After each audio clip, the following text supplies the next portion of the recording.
અહીંયા ફરી એની એ જ વાત આવી છે કે બ્રાહ્મણોનું અપમાન અથવા અહિત કરવું નહીં તો એના શ્રાપ દ્વારા ભગવાનના પાર્ષદોને જો રાક્ષસ થઈને પૃથ્વી ઉપર આવવું પડ્યું હોય તો સામાન્ય મનુષ્યની સ્થિતિ શું થાય?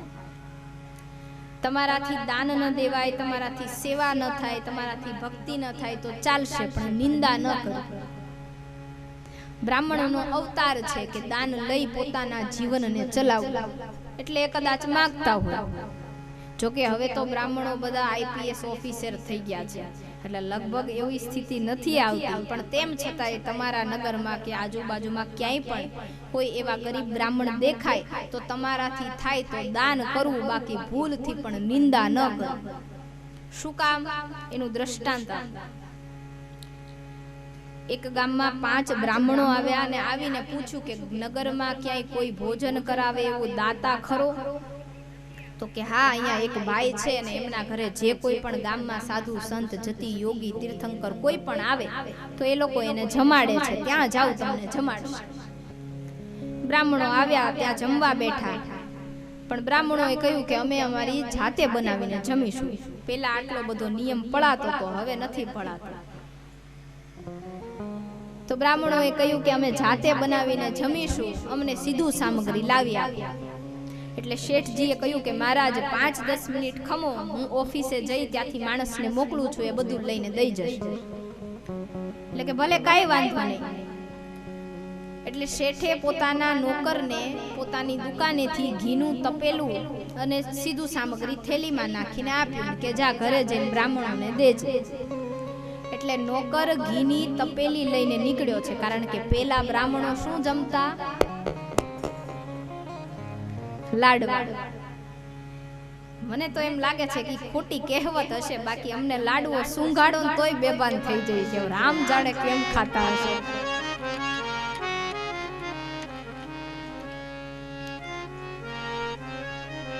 તો ઘીની તપેલી લઈને મોકલ્યા છે. હવે નોકર ઘીની તપેલી હાથમાં લઈને જાય છે, પણ કાળ યોગે થયું એવું કે એ જ સમયે એક સમડી આકાશમાંથી નીકળી અને એના મુખમાં એનો શિકાર એટલે કે સાપ હતો. થયું એવું કે એ સાપના મુખમાંથી લાળ ટપકતી હતી ને ઘીમાં પડી. હવે સાપની લાળ એટલે શું થાય? ઝેર. ઘીમાં ઝેર પડ્યું છે, ન શેઠને ખબર છે, ન નોકરને ખબર છે, ન બ્રાહ્મણોને ખબર છે. ઘી લઈને ઘરે આવ્યો છે નોકર, બ્રાહ્મણોને આપ્યું છે. બ્રાહ્મણોએ લાડવા બનાવ્યા, જમ્યા ને 5 બ્રાહ્મણો ગુજરી ગયા. ગામમાં હાહાકાર થઈ ગયો કે 5 બ્રાહ્મણોની હત્યા થઈ, 5 બ્રાહ્મણોની હત્યા થઈ. હવે થયું એવું કે યમલોકની અંદર ચિત્રગુપ્ત અને યમરાજાએ ચોપડો ખોલ્યો કે 5 બ્રાહ્મણોની હત્યા થઈ છે, એનું પાપ કોના ખાતામાં લખવું? બંને આમ સામે ચર્ચા કરે છે. કોઈએ કહ્યું સમડીના ખાતામાં લખો, તો કે સમડીનો શું વાંક છે? એ તો પોતાનો શિકાર લઈને જઈ રહી હતી. તો કે સાપના ખાતામાં લખો, કારણ કે લાડ તો એના મોઢામાંથી ટપકી છે, ઈ પોતે કોઈકનો શિકાર હતો, એના ભાગ્યમાં કેમ લખવું? તો કે શેઠના ખાતામાં લખો. એ ભાઈ, શેઠના ખાતામાં ન લખાય, નહીં તો કોઈ જમાડશે નહીં, એ તો દાતા છે. તો કે કોના ભાગમાં? ઈ કે નોકરના ખાતામાં લખો કે આ નોકરે ઘી પહોંચાડ્યું અને એટલે બ્રાહ્મણો મર્યા, તો આનું પાપ નોકરને લાગે. કે ઈ તો ચિઠ્ઠીનો ચાકર, શેઠે કહ્યું એ કરતો હતો, એના ખાતામાં પણ ન લખાય. તો કે આ પાપ લખશું ક્યાં? પાપ તો થયું જ છે, પણ લખવું કોના ખાતે? એક કામ કરો, અત્યારે પેજ કોરું મૂકી દો, જડશે ત્યારે લખી નાખશું. એમ કરીને એક પેજ સ્કીપ કરી દીધું.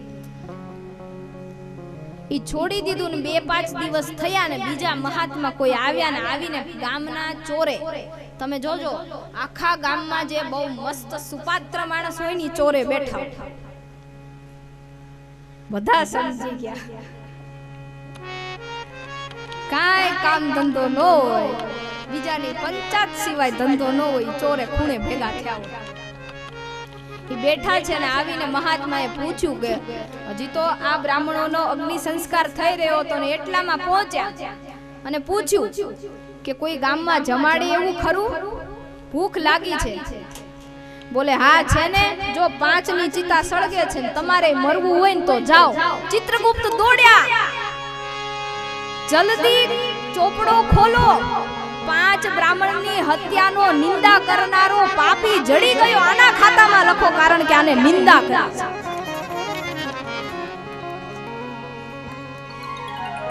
એટલે નિંદાથી દૂર રહેવું, કારણ કે અન્ન સમો નહીં ઔષધિ અને ઝરણા સમો નહીં જાપ, કૃષ્ણ સમો નહીં દેવતા અને નિંદા સમો નહીં પાપ. નિંદા જેવડું એકેય પાપ નથી. તો માત્ર બ્રાહ્મણની નિંદા કરવાથી પણ 5 બ્રાહ્મણોની હત્યાનું પાપ લાગે છે.